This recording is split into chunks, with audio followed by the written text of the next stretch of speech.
Alex Reeves is quite rightly feeling proud at the moment. After signing up to be a stem cell donor at a music festival, it didn't take long before he got the call. I signed up in late August and then I got the call while I was at work in December. It was just before Christmas.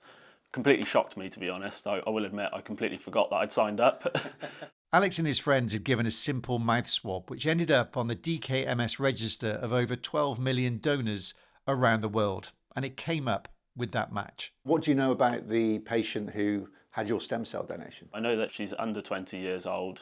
That could be a child, could be someone who's 19 going on 20, and that she's living in America at the moment. And that's all you're allowed to find out at the moment? Yeah, all I'm allowed to know for 2 years, and then after 2 years I can opt in, she can opt in, and if we both do so, then we can exchange contact details. Are you going to opt in? Definitely.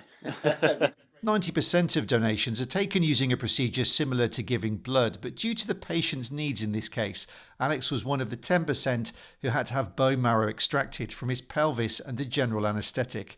But he took it all in his stride. It wasn't something that was scary or something that you need to be worried about. It was just a very simple procedure that was really thorough. And then I made a recovery after a couple of days, to be honest. I was back on my feet, back to work and back to normal life.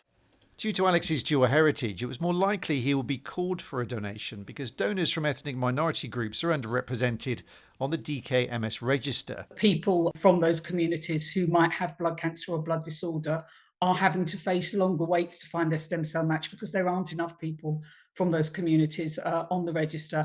And in some cases, tragically, they are dying because sadly, time runs out before a stem cell donor can be found for them. So please do find out the information, make an informed choice about signing up to the stem cell register. How do you feel about this donation, that you've made a life-changing difference to somebody in America? Yeah, I think it's amazing, especially when I found out that she was under 20 years old, potentially not too dissimilar in age to myself. And she's someone who should have so much life ahead of her. So fingers crossed she does. And thanks to Alex, she does have a much better chance, and he's hoping that in just 2 years' time he'll get to meet her and see the difference that his gift has made. Steve Knibbs, BBC Points West, Cirencester.